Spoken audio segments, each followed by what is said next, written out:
Bonjour and welcome or welcome back to my channel. Claude here. Thank you for joining me for your messages from your ancestors for December.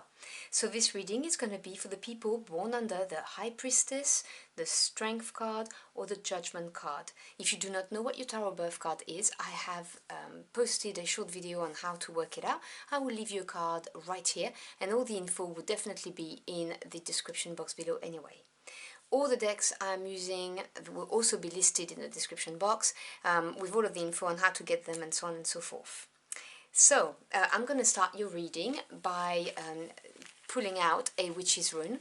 So please remember, those are general readings. They will not resonate with everybody. So I'm going to be channeling different ancestral messages and you'll know if it's your message or not. So what do my querents, born under the High Priestess card, the Strength card and the Judgment card, need to hear from their ancestors for their highest good, please? Okay, let's grab one. So you've got the star. Let me show it to you. I hope you can see it because they're kind of small. Now, the star is a beautiful rune, just like it's a beautiful tarot card. This is the card that talks about having an incredible, deep comprehension of the world you live in and also of the spirit realm. It talks about getting divine revelations or downloads, discovery. It talks about also having guidance from your team, and in this case, because we're doing an ancestral message, this is a strong confirmation that they are here with you. And as the same with the tarot card, this star rune also symbolizes hope, you know, the looking at the future in a very optimistic way, having a dream and hoping it's gonna realize, and the confirmation that it will, you know, it's a beautiful rune, sorry, of, you know, realization, of your wishes coming true, being guided by your spirit team, that kind of idea. So it's a lovely, lovely rune to get as your overall energy. So let me grab my oracle deck. Let's see what we have for you.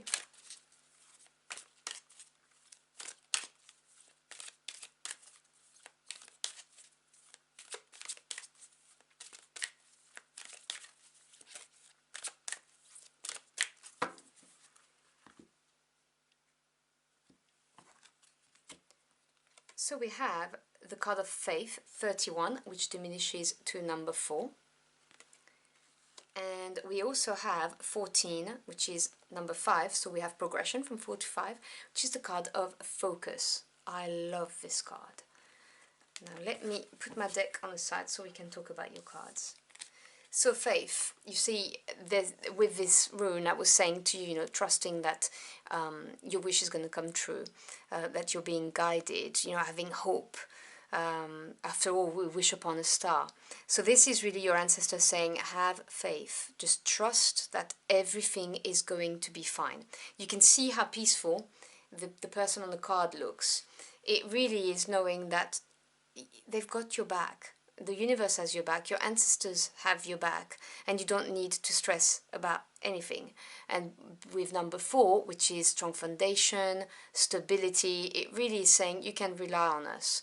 4 has always had that meaning, because if you think about it, you know, tables have 4 legs, beds have 4 legs, you know, this is the basis of having something that's going to last, that's going to be stable. And they are saying to me that they are your foundations, they're there for you and you can rely upon them, is what they're saying. It's interesting because I don't normally see this card this way, but that's what the message is. And there's also a focus on being focused. Why did I say focus twice? I mean, there's an emphasis. So 5 is an energy of disruption, but it's not necessarily negative. What I mean by that is it moves you from the strong foundation in order to grow. So you move from, you rely upon this strong foundation, your ancestors having your back, and knowing that everything's going to be fine in order to grow. And this card, to me, the focus card, is really saying that you need to activate your higher chakras in order to manifest the wish, you know, the hope that things are going to turn out well, whatever this is, you know. they're asking you to tap into that. So we're talking about your throat chakra, which is about communication. But also, you know, what I mean by communication is listening as well as speaking. So speaking your truth, articulating to your spirit team, to your ancestors, to the universe, what it is that you're hoping for, what is your wish.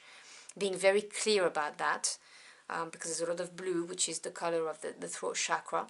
Then you've got the mind's eye, third eye chakra, you know, manifesting, visualizing things, and the crown chakra will get activated. You get your downloads from spirit, the universe, God, your ancestors, your angels, whoever you work with. And this butterfly here is the transformation. This is what you're going to be manifesting, the transformation in your life, with the sun rising behind, you know, a new dawn. So it's beautiful because I really see your wish coming true, but you need to focus. You need to work with the law of attraction, basically, knowing that you are manifesting from a very stable, grounded, sound place, because you have that inner belief that they're there for you. You know, that the universe has your back, that your ancestors are there, your past on loved ones are, you know, making sure that you're protecting and helping you align to what's your highest good, basically. So let me grab this deck. What else do we have, please?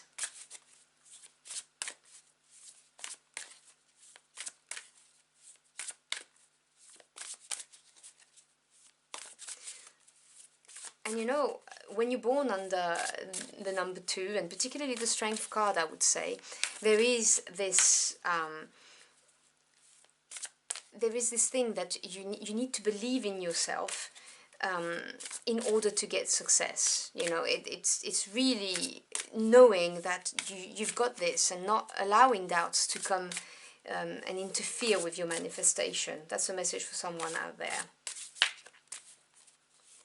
And for people who are born under the High Priestess card, you have that, you know, intuition, that empathic skill of, you may even feel that your ancestors or past on loved ones are around you, and you just know, you have faith because you know you're channeling it.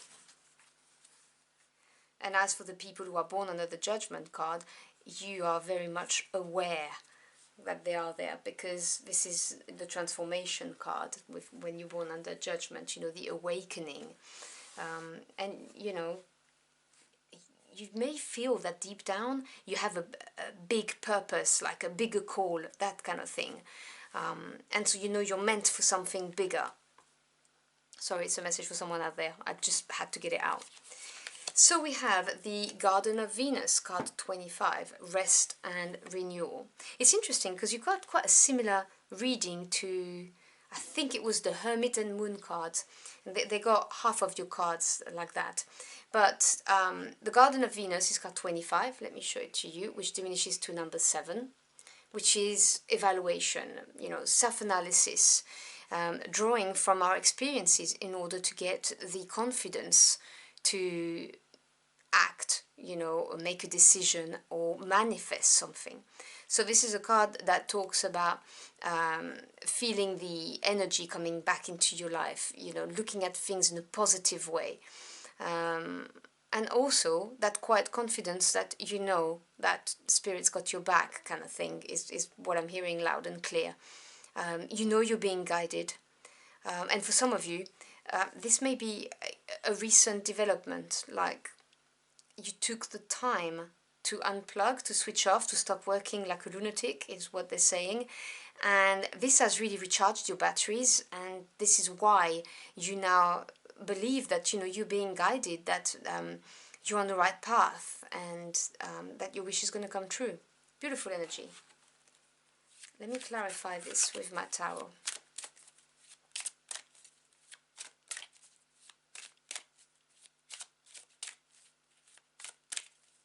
They're really saying loud and clear that you can manifest whatever it is you're wishing for.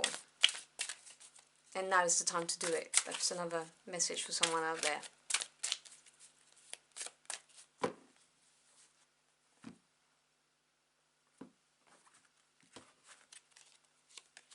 So we have the Sun, the best card in the deck. Yep. the Moon, 2 major arcana, and the Ten of Swords. Yep. Bottom of the deck, which is the energy underlying, you may not be aware of, the Ten of Pentacles. Beautiful. First thing I'll say to you, you've got 2 tens. 10 is the culmination, the completion, the end of a cycle. Ten of Swords talks about mental energy. This is accepting what is. This is releasing something that may have been painful, and really trusting that it happened for your greater good, which is why you've got that card of faith. Okay, so this is being completely okay with something that was not easy, because as I always say, the swords can cut. But when you're in acceptance, when you just let it go, it's incredible the relief it brings. And, you know, it enables you to move on. So this is really, really nice to see, because you've got those 2 tens. The energy underlying is the Ten of Pentacles. Pentacles is to do with the physical realm. This is the legacy card. This is being prosperous and abundant and having so much that you can leave something behind. So, you know, if you're trying to manifest something, I cannot give you a better card than that, with the Sun as well, in conjunction with the Sun. So you may be trying to manifest something that's long-term, that's going to bring you prosperity and abundance, which could be spiritual, material, financial, or emotional. And obviously this is the energy that's there. So it could be subconscious energy, it could be your higher self trying to manifest this, but it's definitely there. And with the Sun in the reading, this is saying that, you know, you're going to be successful. I did get the strong message that you could manifest whatever you want right now. And so I'm not surprised when I see Ten of Pentacles appearing, the Sun appearing, because this is saying that you're going to have a successful outcome. The Sun is a very positive card, and it's a major arcana, which means it has a longer term effect on your life path. The minors, they deal with the day-to-day people and event. To me, as a tarot reader, it also indicates the clear intervention of your spirit team, or your ancestors in this case. And this is them saying, you know, do not worry. And you're going to be very happy, because the Sun is revitalization, it's victory, success, happiness. It really is a beautiful, positive card. And on the rest and renewal, you've got the Moon. And this is what I was saying, you know, you may have realized that your wish can come true whilst you unplugged. I did get that idea that some of you were working really hard and you took the time off, or you were about to, and this is going to make you realize that you can manifest something much better, you know, maybe a hope or a dream that you've had for a very long time for some of you. And with the Moon underneath it, this is an intuitive energy. The Moon really talks about also sometimes feelings that we've buried. So there may be something that you really wanted to explore and you didn't, because life circumstances did not match what you wanted to do, and so you bury deep, and now those feelings are coming back out. So it's a message for some of you out there. And with the Moon, there is also the idea that things may be veiled. You may not be aware of how to get to your wish, but with the Sun next to it, this is going to be revealed.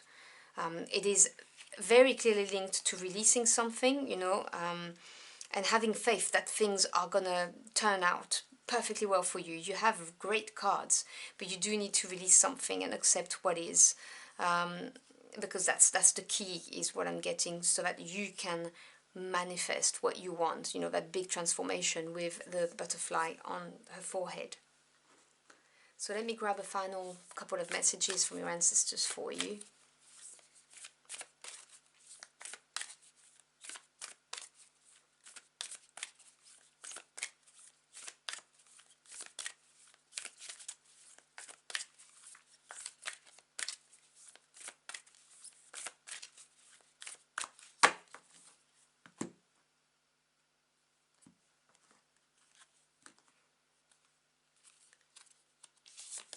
So we have the last quarter moon in Virgo, attend to the details.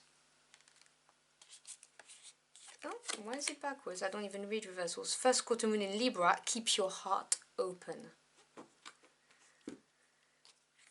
So attend to the details. When you try to manifest something with a law of attraction, some people are sometimes disappointed by the results because they visualize and nothing happens. It's because there are several aspects to the law of attraction. You need to, yes, you need to visualize, but you also need to be very clear about what you're trying to manifest. That's the first thing. You may even want to write it down and get the wording exact, so that you manifest exactly what it is you want. That you don't, throw out in the universe a request that doesn't match exactly what you want. That would be a problem, and the other thing is that you need to feel as if it's already happened, and then you need to take active steps. That's the last step, and some people miss the last step. But you do have to take action towards what it is you're trying to manifest. And I believe this attend to the details is your ancestors saying it's very nice that you have an idea, you have a hope, you have a wish, you have a dream, but you also need to make sure that you implement like an action plan in order to get there. And then keep your heart open. That is a special message for someone out there, not for all of you, but for someone out there. You may have been disappointed before, and they're saying that the block, the release that you need is you need to make sure that you are not blocking off your own manifestation by not believing in it with your heart. Another message I'm getting, and I'm sorry, they're coming in really quickly as well, which is difficult to put into order, but if you've been hurt and you're releasing the hurt, it's very important that after that you do not close off your heart, that you keep it open. Just because you've been disappointed or hurt by someone or something does not mean it's going to happen again. Definitely not with the cards that you've got here. I mean, this is a very, very positive readings with your ancestors saying, hey, trust, have faith, everything's going to be fine. You can manifest something really good that's going to have a longer term impact. But you do need to have an action plan, and you need to make sure you keep your heart open if there's some unresolved blocks or issues that you are still dealing with. So I hope you've enjoyed your journey for the cards with me. If you found this message helpful in any ways, do let me know in the comment box below. I'd love to hear from you. I've posted the Tarot Birth cards readings and the star sign readings for December, so if you would like to check them out, I'll leave you a card here or here. And I thank you for the time, as always. It's your most precious commodity. I'm so humbled you chose to spend it with me. I wish you a beautiful month, and I will see you again very soon. Until next time, au revoir.